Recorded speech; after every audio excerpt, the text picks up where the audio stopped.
Hello and welcome to Jessie Bear Book Club. Today we are reviewing Heart of the Crown by Alison Weir. This is the third part of this review. Henry VIII is now married to Jane Seymour, and apart from her miscarriage early in their relationship, all is peaceful between them. Henry even takes his daughter Mary back into favour thanks to Jane's good graces, and I was glad to see that Henry was shocked about how ill poor Mary is due to her father's mistreatment. Henry is having terrible mood swings and getting fat. I think, personally, Henry was a type 2 diabetic. If untreated, diabetes can lead people to have terrible mood swings due to sugar mass surges and minimal surges. I have personal experience of this within my family. I think Elizabeth of York and Edward IV probably were also both diabetic, and they were both overweight in later life and died early. Then we have the Pilgrimage of Grace, and Henry freaks out because he cannot ride out against the rebels due to not having an heir now that Richmond is dead. Richmond didn't get very much page time in this book, so when he died it didn't really affect me as the reader. You can tell it affects Henry, but there's no empathy because you don't get to know him as a character or as a man. Henry loves Jane Seymour because she makes him a better person, and isn't that what real adult love is all about? Henry has finally grown up, now in his late 30s. I felt underwhelmed by Jane Seymour's death. Even though I loved The Haunted Queen, Jane did not get enough page time in this book with Henry, so you don't feel their bond that closely.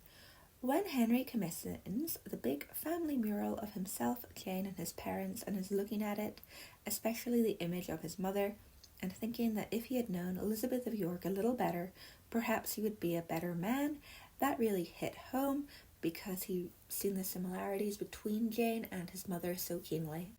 What follows is a lot of political wrangling and the downfall of the De la Pole family, and Henry being excommunicated. Honestly, it's all quite dull. Henry VIII being smitten with Anne of Cleves' portrait was to be expected and played out exactly the way I thought it would. Henry meeting Catherine Parr could have been more sentimental. He could have compared the way she looked to Mary, for example, or Elizabeth, but we got none of that. I was almost relieved that Henry disliked Anne of Cleves as much as she disliked him, so at least their disgust was mutual.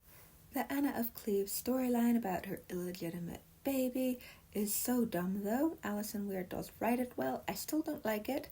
Henry's lack of feeling towards Anna is actually quite disconcerting when you compare it to the prince he once was and how polite he always was to women. Then the Cromwell drama happens, blah blah blah, downfall, beheading. It happens too quickly in the book for me to really care, and we never got to really get to know Cromwell the way we got to know Wolsey. Henry's adoration of Kitty Howard was a typical old man's folly, nothing new there, but she really did make him feel young again. When Henry discovers Kitty's past, his horror feels very real, but his pride is wounded beyond repair when he discovers everything that's going on with Culpeper. I really think Henry had Kitty executed because he couldn't trust himself not to take her back. He definitely wasn't bullied into executing young Kitty, though he tells himself he was over and over again later on.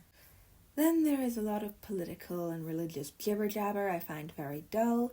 Henry's courting of Catherine Parr is sweet, but that man has body dysmorphia and doesn't think things are as bad with him physically as they actually are. I get a strong sense reading this book that Henry doesn't fully know Catherine Parr, but I have read The Sixth Wife, so I could be a little bit biased. Anna, Kitty, and Kate don't get nearly enough page time in this book. I know they weren't around as long as the first three, but still, I don't think that's much of an excuse. Despite his bad moods, I do still like Henry VIII. His soft spot, for example, with Margaret Douglas and Cranmer are endearing and human.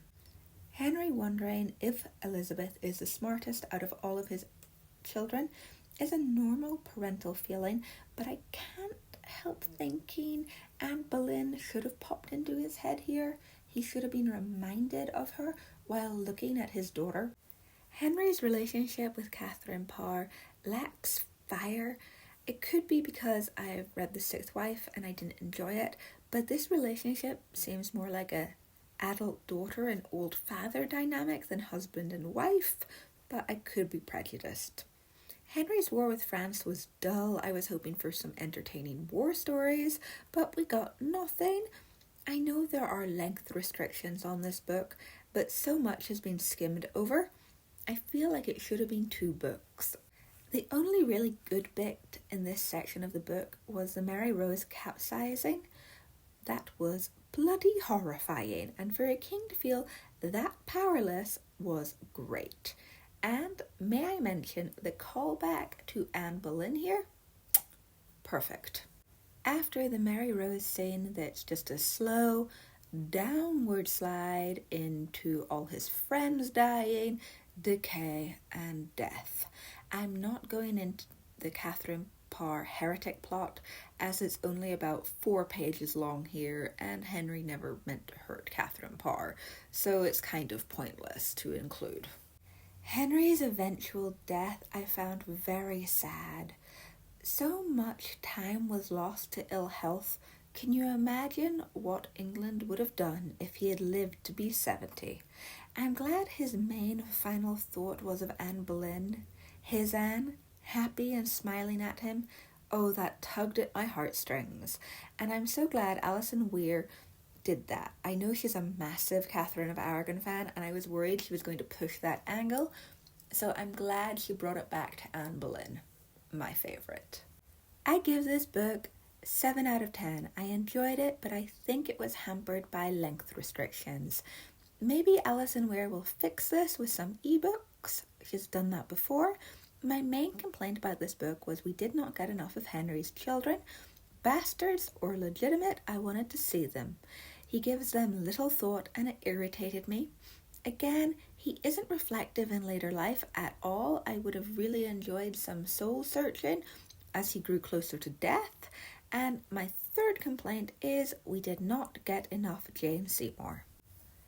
Of course, these are just my opinions. This is a good book, but it easily could have been 2 books of 600 pages and been even better.